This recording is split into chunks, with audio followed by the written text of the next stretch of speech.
wala amul benn bénédiction ci suuf boo xam ne peut-être mën nañ ko naxe askan wi comme si d'accorduñ ci alors que peut-être créer un deuxième tour à la présidentielle boo xam ne le candidat du pouvoir mën ko remporter. Je crois que ni c'est une hypothèse boo xam ne dañ ko war di retenir et je ne sais pas pourquoi tu l'as dit mais je reste persuadé que ni am nga ci xalaat parce que c'est d'une évidence que ni en tout cas daal amul ku mën a xalaat le contraire que ni forcément deuxième tour day am ci élection présidentielle yi di ñëw à moins que par extraordinaire que ça se passe autrement mais normalement même ñoom ci seen biir loolu la ñuy xalaat donc tey jii nii bu ñu amoon beneen candidat boo xam ne moom la ñu doon wax keroog le candidat officieux ou les candidats officieux peut-être que ça serait pas étonnant parce que ñoom soxla nañu comment dire qui le maximum de étendre le maximum de soutien pour mën a au cas où il y aurait un deuxième tour que ñu mën a am ñu leen di soutenir parce que imaginez bien grande coalition bii nii am benn candidat kese ça serait trop risqué en tout cas pour que justement ñuy demee noonu il penserait éventuellement peut-être avoir au moins un deuxième candidat man je pense que dama xamul ndax xalaat ngeen Abdoulaye Daouda Diallo wala déet à un moment donné parce que wax naa leen ko fii bee passé Amadou Ba une semaine après bi ñu joxee Macky Sall carte blanche Macky Sall avait décidé que ce serait Amadou Ba c'est juste que Abdoulaye Daouda Diallo grand moo bloqué woon affaire bi parce que moom moo ne Macky Sall loolu du fi am rus naa la torop j'ai toujours été loyal avec vous mais quelqu'un comme Amadou Ba ak fi ñu jaar ak moom ak li fi jotoon a xew ak bi mu nekkee parce que loolu surtout parce que ils ont le même destin ñoom ñëpp continuité lañ bëgg par rapport à l'œuvre du président Macky Sall mais problème personnel bi ñu am c'est dafa yàgg c'est depuis 2009 2010 2011 Amadou Ba était donc directeur général des impôts et domaines et Amadou Ba voulait que Abdoulaye Daouda Diallo soutienne le président Abdoulaye Wade pour un troisième mandat Abdoulaye Daouda Diallo s'est débattu pour topp Macky Sall ba yàlla def Macky Sall gagné après c'est la Amadou Ba dellu siwaatee loolu yëpp ay souvenir la bi mu bañee ni du ànd ak Abdoulaye Wade Macky Sall lay àndal xawoon nañ ko sonal trop foofu ca biir impôt domaine ci kaw ay frigo ay yu kenn xamul isolé ko ak yi marginalisé ko au niveau de cette institution donc yooyu yëpp faisant ça fait que ni ñoom moo tax boo leen waxee ni Abdoulaye Daouda Diallo préfère Boun Abdallah Dionne qui est beaucoup plus fédérateur c'est pas étonnant surtout que am na ay bis bii yoo xam ne jotoon na ko am démb moom ak Amadou Ba c'est la même chose avec Mame Boye Diao qui préfère même suñ ko waxul qui préfère Boun Abdallah Dionne à la place de Amadou Ba moom loolu rek moo waroon mën a tax mu retirer candidature am à moins que le président soit encore davantage convaincant sur sa personne mais sinon c'est sûr que ni ñoom du ñu mën a supporter Amadou Ba di leen jiite voilà donc ñoom ñëpp comme ni nga ko waxee Abdoulaye Daouda Diallo tey jii nii bu mënoon reculer c'est parce que ce serait Boun Abdallah Dionne qui serait candidat à l'élection présidentielle te loolu bés bu amoon man je pense que ni surprise dina am parce que Abdoulaye Daouda Diallo tient une bonne partie de l'APR Boun Abdallah Dionne tient une bonne partie de Benno Bokk Yaakaar donc forcément loolu dafa jar a bàyyi xel te Amadou Ba c'est vrai que lobbying yi mu def noonu Doudou Coulibaly doon wax lobbying yooyu moo fi nekk ba te loolu bokk na si li tax Macky Sall xalaat ni Amadou Ba serait le mieux placé parce que lobbying dafa garaaw te influence dafa garaaw te loolu la dund ba tey jii nii mu def son choix sur Amadou Ba qui est véritablement le choix de raison lui pour moom Doudou Coulibaly Alioune Sow mi ngi koy wax yaa ngi koy wax sànq lobby yi ngi beeg yeneen Mademba di soulever ñi nga xam ne ñoo nekk tout autour ndax am na ñoo xam ne ba léegi ñi ngi agité wu ñenn ñi noppi est-ce que finalement doone li yëpp ñoo ko dafa ma far këpp ci seen kaw yéex a choisir un candidat toog ba dernière minute ñu balancer kenn ne mooy suñ candidat Amadou Ba ñi ci des taxaw ne du ci amee. déjà li mu la mun wax fii ñu bind ko denc ko ci VAR yi. mooy je peux dire aujourd'hui vendredi 15 septembre 2023 que le choix de Amadou Ba n'est pas définitif. waaw mën nañ ko dindiwaat. waaw ça coule de source. mun nañ dem ba ci cappaandaw ga le 26 décembre gars yi yóbbu turu keneen waa APR mun na nekk.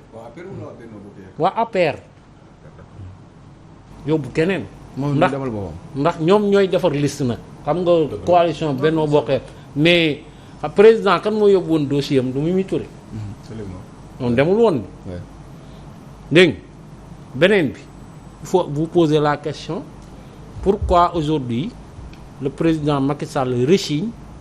à faire la réunion du secrétariat exécutif national de l'APR. dalal na Benno Bokk Yaakaar réunion nañ le choix a été décidé là-bas mu ne leen may leen ma yéen waa APR sama waa parti ñaar wala ñetti fan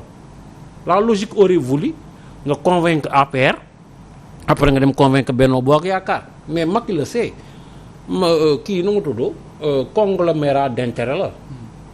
ñooñu moom duñu dara waa Benno Bokk Yaakaar yooyu dégg nga lu ci baax bañ nañ ko ba kenn respecté wu leen sax Macky la sait non faale wu leen xoolal gis nga Macky ñi mu gën a respecté mooy waa APR parce que xam lu tax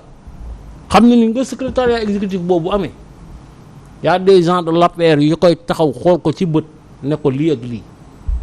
mais ñële moom vraiment amul mais léegi loolu lu muy andi mooy Macky depuis une semaine la décidé wooteegul réunion son parti est en éclat waaw léegi il peut reconsidérer sa position ne kat Amadou kaay yow kat dama yaakaaroon ni yaay nitu consensus bi mais yow si tu poses problème que finalement sama choix il faut ma xoolaat ko. loolu kay benir kenn ne ko demal rek moo gën bàyyi Amadou ci wet gi. waaw mais xam nga ko demal parce que demee ci bannière moom ñu ngi koy wax partir xam nga ñu ngi wax ñu bëri ñu ngi wax ay woy est-ce que lii yëpp du deal pour dem deuxième tour. man nag loolu moom amaguma ci réponse mais damay xool. ba xam deal la wala déet. non xam nga comme par exemple Mame Boye Diao dama ne. Mame Boye Diao bu jàllee parrainage. Mame Boye Diao fan yi yëpp fi ñu jëm nii yëpp envoyé wuñ ko Cour des comptes envoyé wuñ ko IGE envoyé wuñ ko kenn dégg ñu bàyyi ko ci jàmmam mu dem élection bokk bés bu bokkee ñu ngi war a commencer campagne bi le 2 février le 3 février mu def déclaration ne sénégalais yi Mame Boye Diao mii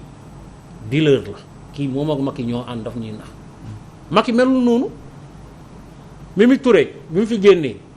le lendemain lañ commencé wax lan 16 am na ay affaires yu fa xaw a manqué keneen ak keneen génn keneen Mame Boye Diao mun na fi gérer lu muy gérer tous les problèmes fonciers de ce pays là loo waxee rek ñu ne Mame Boye Diao mu ngi si mun na gérer loolu yëpp nekk fi milliardaire en quelque temps ñëw génn APR yow suba teel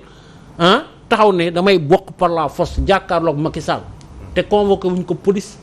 convoqué wuñ ko gendarmerie envoyé wuñ ko Cour des comptes envoyé wuñ ko dara non kon loolu dina ma jaaxal. dina jafe mais problème yi ñuy wax yëpp est-ce que opposition bi saisir na ko quand même pour profiter de cette occasion parce que gis nañ tey sax benn manifestation bu waa Y'en a marre bëggoon a amal finalement ñu interdire ko wala da nga jàpp que ni ils ont voulu faire seulement que dañ leen di jéem a téye. bon man li may njëkk a méttilu sax mooy l'interdiction systématique des manifestations de l'opposition parce que am réew aussi wax dëgg yàlla démocratie bi dafa war a respirer nan lay respirer nga permettre nit ñi ñuy marche parce que marche en fait wala rassemble c'est dans un régime déclaratif du laaju sax autorisation da ngay déclarer 72 heures avant ñu woo ñi ñu ciy woo après mais généralement depuis quelque temps du juin ba léegi c'est interdiction léegi koy kon article 4 ak 8 yi qui fait de la manifestation un droit constitutionnel mais nañ ko dindi ci réew mi bu dee amatul benn njëriñ kenn mënu ci bénéficier mën nañ ko dindi ci constitution bi donc c'est pour simplement dire dafa doon yoo xam ne nit mënu koo comprendre dina xam ne nga autoriser benn marche interdit 3 wala ainsi de suite mais cette marche d'affilée cette manifestation d'affilée de l'opposition yëpp da nga ko interdire ça veut dire ça pose problème ça veut dire que leneen la doon lu dul interdiction ça doit être l'exception mais quand ça devient la norme dans un pays normé ça loolu day indi ay jiix jaate mënuñu ko comprendre mënuñu ko cautionner maintenant au-delà de ça au même moment où tu interdis à l'opposition de faire ces manifestations gis nañ fi bërki dem Amadou Ba bi mu biñ ko joxee kii lengay na ko yaay candidat mais les gens sont sortis dem foofu këram wër foofu donc ça veut dire que waaw donc bërki dem donc ça veut dire et puis au même moment aussi ay conférence de presse aussi nga koy tere ay nit ñi te keroog au palais qu'est-ce qu'on a fait foofu c'est une association privée Benno waruñu régler aussi leur problème de candidature là-bas au palais donc ça veut dire que il y a tellement d'incohérence d'anormalité dans ce pays que ça fait réfléchir et ça fait très mal. Est-ce que opposition bi waruñu gën a suude léegi opposition bi nag léegi ñoom ils ont deux tares congénitales. amatul opposition. non am na opposition sax mais dañu am deux tares congénitales yu leen di poursuivre jusqu'à présent benn mooy le combat des égos tolluwaay ku nekk day wane ne daraja beneen bi c'est le choc des ambitions nag boo leen koy bu ku nekk bu amee ambition am te kenn nanguwul def sacrifice parce que l'unité c'est dans l'unité qu'on fait des performances boo xoolee intercoalition ça n'a jamais existé dans ce pays ça a produit des merveilles boo gisee locales yeeg législatives yëpp score bi ci opposition donc ça veut dire que dañu war a avoir la claire conscience que dans ce pays rien de grand ne peut se faire sans l'unité ñu dajaloo manko xool am seen objectif commun jëm ko atteindre dans la plus grande sérénité. dans la plus grande sérénité Doudou nga ne amatul opposition au Sénégal pourtant ñi ngi activé wu di def ay tournée non opposition non de fait il y a plus d'opposition au Sénégal waaw defal nag groupe boobu des ci Yewwi Ousmane Sonko moo doon seen lépp nekkatu fi ñooñu dañu mun woote ñaari nit génn mooy tey nga jël Khalifa Sall jël PDS mais depuis dialogue bi mais il ne s'oppose plus xam nga lan mooy opposé wu yow journaliste nga da ngeen yore ay quotidien kan ngeen gëj a gis gars yi def un communiqué ces partis là yu may wax nii ñu def communiqué pour critiquer une démarche du gouvernement ak problème yi fi am yëpp parti politique tu prends des positions sur certaines questions dégg ngeen ñu ne xosanto gis ngeen communiqué benn bu PDS wala bu keneen ak keneen mu critiquer ce qui s'est passé à Xosanto sur la vie chère sur les inondations mais loolu mooy opposition mun nga bañ a dem sur le terrain mun nga bañ a xeex mun nga bañ a kii mais gars yi sentir sur tes prises de position que ni yow tu n'es plus en phase avec le gouvernement mais kenn ñemeetul wax yaa ngi dégg ñeneen ñëwee nag moom mooy ñu ma lay wax nii ñu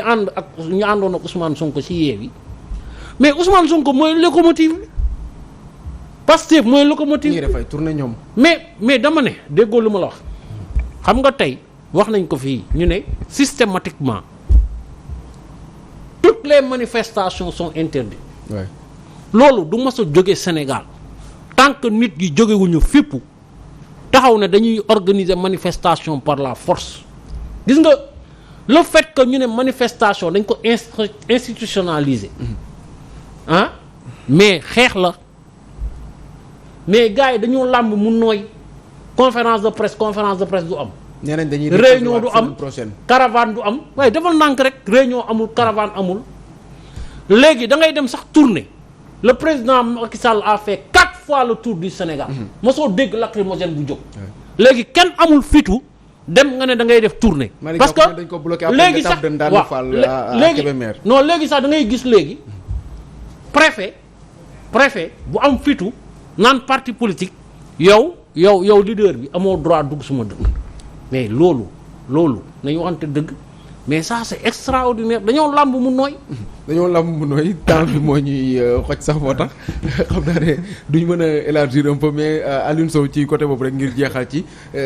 déjà Doudou mi ngi koy wax Fadilou Keita tey on le rappelle il a été encore placé sous mandat de dépôt par le juge du premier cabinet Bassirou Diomaye Faye ñu ne dañuy joindre dossier mag dossier Ousmane Sonko est-ce que finalement kon balisé wu ñu quand même seen yoon pour ce potentiel candidat bi ngeen doon jéem a décider un peu ci plateau bi pour mu gagner cette présidentielle.